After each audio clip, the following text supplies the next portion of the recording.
आज का हमारा टॉपिक है डायस्टीमा। तो सबसे पहले हम देखेंगे डायस्टीमा होता क्या है। तो डायस्टीमा आप कहते हैं गैप बिटवीन टू टीथ को, ठीक है। और इसकी जो फ्रीक्वेंट साइट है वो क्या है, फ्रंटल टीथ है, ठीक है। आपके अपर जो इंसाइजेस हैं, अपर सेंट्रल इंसाइजेस, उनके दरम्यान ये मोस्टली गैप मौजूद होता है, ठीक है। ये कॉस्मेटिक रीजंस की वजह से भी कंसर्न होता है इसके बारे में, और इसके अलावा गम डिजीज़ के लिहाज से भी इसके बारे में कंसर्न होता है। सबसे पहले हम इसकी देखेंगे एटियोलॉजी कि ये किन किन वजह से हो सकता है।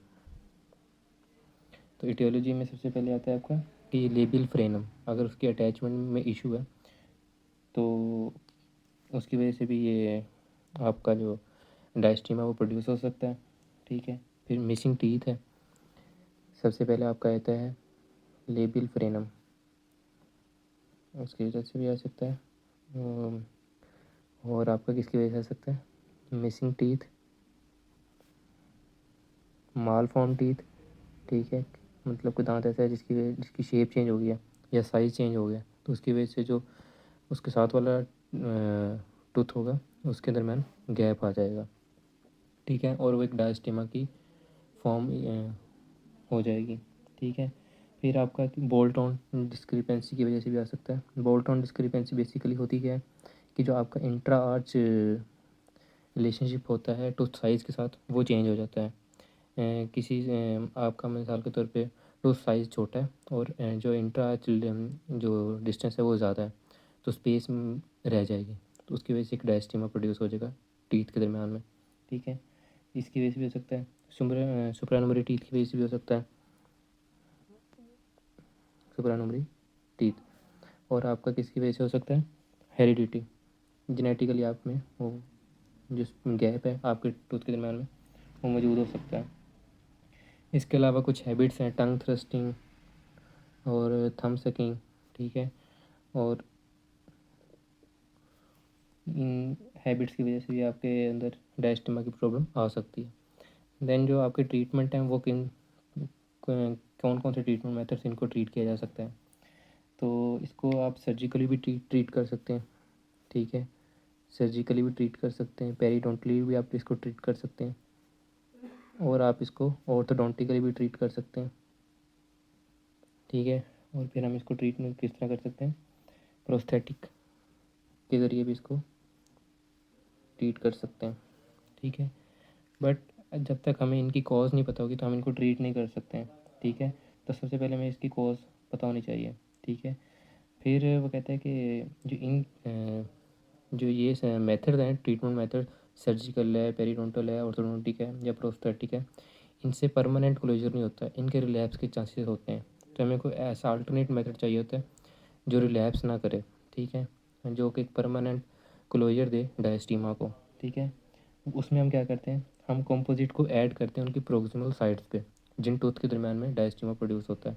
उन दोनों टूथ की जो एडजेसेंट साइड्स होती हैं प्रोक्सिमल, उनके अंदर उनके ऊपर हम कंपोजिट की फिलिंग कर देते हैं या कंपोजिट एगमेंटेशन कर देते हैं, जिससे वो एक डायस्टीमा की जो कंडीशन होती है वो ख़त्म हो जाती है, ठीक है। इसको कहते हैं कंपोजिट एगमेंटेशन। अब हम देखेंगे कि कंपोजिट एगमेंटेशन हम कैसे करते हैं। अब हम प्रोसीजर देखेंगे कि हम कंपोजिट जो एगमेंटेशन है वो करते कैसे हैं, ठीक है। तो इसके कुछ स्टेप्स हैं। तो सबसे पहला स्टेप है कि हम उसको उनके जो विड्थ है, टूथ की विड्थ है, ठीक है, और डायस्टमा की जो विड्थ है उनके दरमियान जो गैप है उसको हम मेजर करते हैं, ठीक है। हम ये देखते हैं कि कहीं एक दांत बड़ा और एक दांत छोटा होने की वजह से गैप तो नहीं है, या दोनों दांत इक्वल हैं, या कोई जेनेटिकली गैप है, मतलब हम उस गैप को मेजर करने की कोशिश करते हैं कि उसकी, और इस तरह एक रीज़न भी हमें पता चल जाती है वो माइक्रोडोंशिया की वजह से है, मैक्रोडोंशिया की वजह से, किस वजह से है, जेनेटिक है, ठीक है। तो हम उसके लिए बोली गोज यूज़ करते हैं, ठीक है, जिससे हम उनकी जो दरमियान का उनकी जो दरमियान की विड्थ है, डायस्टीमा की विड्थ, वो भी मेजर कर लेते हैं। और हम उससे क्या मेजर करते हैं, एक जो दोनों टूथ होते हैं जिनके दरमियान डायस्टीमा, उनकी भी विड्थ हम मीडियल डिस्टली विड्थ जो उनकी हम मेजर कर लेते हैं। देन इसके अंदर उसने कहा है कि हम ना कॉटन रोल यूज़ करते हैं ना कि हम रबर डैम यूज़ करते हैं, ठीक है। ये उसको नेचुरली कंटूर देने के लिए कॉटन बॉल ही यूज़ की जाती हैं, ठीक है। फिर आपके पास आ जाता है सेकंड स्टेप। आप उसमें क्या करते हो, जब कॉटन बॉल रखने के बाद आप एक जिंजाइवल रिट्रैक्शन कॉर्ड भी रख देते हो जिंजाइवल सर्विस में दोनों टूथ के, ठीक है। वो आपकी mid facial mesially to mid lingual तक जाती है, ठीक है। आप सेकंड स्टेप में क्या करते हो, रिट्रैक्शन कॉर्ड यूज़ करते हो, ठीक है। जो आपकी मिड फेस जो है आपका facial mesially to mid lingual तक जाता है, ठीक है।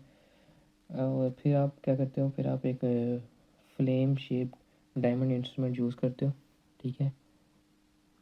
फ्लेम शेप उससे आप करते क्या हो, उससे आप उसकी सरफेस को रफ करते हो, ठीक है, जो ताकि जो कंपोजिट की जो अटैचमेंट है, ठीक है, रिटेंशन है, वो इम्प्रूव हो सके, ठीक है। तो हम इसमें पहले इनेमल एचिंग करते हैं, ठीक है। 0.5 mm हम उसको उसको एज कर लेते हैं, ठीक है। और सरफेस उसकी रफ हो जाती है। आफ्टर रिंसिंग एंड ड्राइंग जो इनेमल है वो एक फ्रोस्टेटेड अपीयरेंस देता है, ठीक है, फ्रोस्टेटेड अपीयरेंस। देन तो फोर्थ स्टेप हमारे पास एक, हम पॉलिस्टर स्ट्रिप को कंटूर करते हैं और जो उसका जिंजाइवल एस्पेक्ट होता है हम उसको जिंजाइवल क्रस्ट से भी बिलो रखते हैं, ठीक है। हम मोस्टली केसेस में वेज होता है वो यूज़ नहीं कर सकते हम, ठीक है। अब जो फिफ्थ स्टेप है वो कहता है कि इंडेक्स फिंगर हम यूज़ करते हैं उस स्ट्रिप को हेल्ड रखने के लिए, पकड़ने के लिए, ठीक है। फिर हम लाइट की और एक कंपोजिट यूज़ करते हैं बेसिकली इन डायस्टीमा को क्लोज करने के लिए। तो सबसे पहले हमने उसको सरफेस को रफन किया, ठीक है। और ये जो हम प्रोसीजर कर रहे होंगे एट अ टाइम एक ही टूथ पे करेंगे, ठीक है, दोनों टूथ पे एक साथ नहीं करेंगे, ठीक है। तो पहले हम सरफेस को रफ किया, फिर उसके ऊपर बॉन्डिंग एजेंट ऐड किया, देन हमने उसके ऊपर कंपोजिट ऐड कर दिया, ठीक है। कंपोजिट को हमने जब ऐड कर रहे होंगे तो हमने केयरफुली उसको उसको ऐड करना है, ठीक है। उसको लिंगुअल साइड पे अच्छे से प्रेस करना है, ठीक है, ताकि जो लिंगुअल सरफेस है ना उसके साथ वो कन्फ्लुएंस हो जाए, ठीक है। एक वो बिल्कुल फेशियल तरफ आएंगे, ठीक है, जिंजाइवल एस्पेक्ट से स्टार्ट करेंगे, ठीक है। तो जो सिक्स स्टेप है वो हमने ये है कि हमने प्रेस करना है मटेरियल लिंगुअल साइड पे, प्रेसिंग द मटेरियल लिंगुअली। उसको लिंगुअली प्रेस करने के बाद उसको अच्छे से प्रेस करते करते उसको हम एक वो जो मैट्रिक्स है उसको फिल कर देंगे, ठीक है। फिर हम क्या करेंगे, उसकी पॉलीमराइजेशन के लिए हम लाइट यूज़ करेंगे, ठीक है। तो क्योंकि ये लाइट के ऊपर को हम लाइट के और कंपोजिट मटेरियल यूज़ करते हैं, तो इसी के लिए हम कुछ चीज़ें नोट करते हैं कि क्योरिंग जो है ना वो वेरी कर जाएगी अकॉर्डिंग टू दी 3 फैक्टर्स, ठीक है, कि हम लाइट सोर्स कौन सा यूज़ कर रहे हैं, ठीक है, उस कंपोजिट की थिकनेस क्या है, और वो कंपोजिट है कौन सा, कंपोजिट का मटेरियल क्या है, उसकी थिकनेस क्या है, और लाइट सोर्स कौन सा यूज़ कर रहे हैं, वो सारा वेरी करेगा पॉलीमराइजेशन को, ठीक है। और इस कंडीशन में हम क्या करते हैं कि ओवर कंटोर कर देते हैं ताकि जो बाद में एक्स्ट्रा हो उसको रिमूव करके एक आइडियल कंटोर हमारे पास मौजूद हो जाए, ठीक है। और जैसे ही पॉलीमराइजेशन ख़त्म होगी, ठीक है, तो हमने क्या करना है, कंटोर और फिनिशिंग स्टार्ट कर देनी है। अब फिनिशिंग और कंटोरिंग हम किससे करेंगे, कार्बाइड फिनिशिंग बर से, ठीक है, या फाइन बर और अब्रेसिव डिस्क से हम करेंगे, ठीक है। तो फिनिशिंग हम एट जब लास्ट पे दोनों टूथ की एक साथ करते हैं बेसिक, ठीक है, बट कुछ कंडीशन में हम पहले भी फिनिशिंग कर सकते हैं। तो देन नेक्स्ट स्टेप हमारे पास, हम उसमें क्या करते हैं, हम फिनिशिंग करते हैं, ये फिनिशिंग, और उसके बाद हम क्या करते हैं, फ्लोसिंग करते हैं। अब फ्लोसिंग से हमें हमें पता चल जाता है कि कहीं कोई रुकावट आ रही है या कहीं कुछ होगा तो हमें पता चल जाएगा कि स्मूथनेस है कि नहीं है, ठीक है। अगर कोई फ्रीइंग हो जाएगी, ठीक है, तो हमें पता चल जाएगा कि कहीं स्मूथनेस नहीं है, ठीक है। तो सही से कंटूर नहीं हुआ है, तो उसके लिए हम फ्लोसिंग करेंगे। जब हमें पता चल जाएगा कि ये स्मूथ और हमारे करेक्ट जिंजाइवल मार्जिन मिल गया, देन हम उसको एचिंग करेंगे, इरेजिंग करेंगे सेकंड सरफेस की, कॉन्ट्रोलेटरल सरफेस की, और उसी को उसी तरह हम रिस्टोर करेंगे जो कॉन्ट्रोलेटरल सरफेस होगी।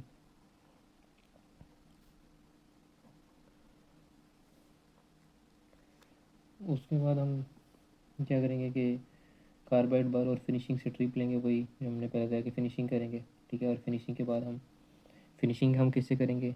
फिनिशिंग हम rubber polishing points, rubber polishing point से, और या पॉलिशिंग पेस्ट मिलती है उससे हम ये कर सकते हैं, या फिर हम जो है एक प्रोफी कप है उसको लो स्पीड हैंड पीस में हम यूज़ करके पॉलिशिंग कर सकते हैं। ये हमारा आखिरी आ गया, और इसके बाद हम ओक्लूजन चेक करेंगे।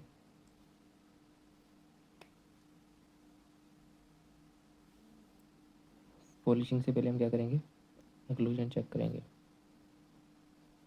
देन हम उसको पॉलिश कर देंगे। रबर पॉलिशिंग पॉइंट्स वगैरह यूज़ कर सकते हैं, रबर पॉलिशिंग पेस्ट, ठीक है, वो एक प्रोफी कप के अंदर हैंड पीस में यूज़ करके हम पॉलिशिंग कर देंगे, और ये हमारा डायस्ट्रीमा जो हो जाएगा वो बेसिकली क्लोज हो जाएगा।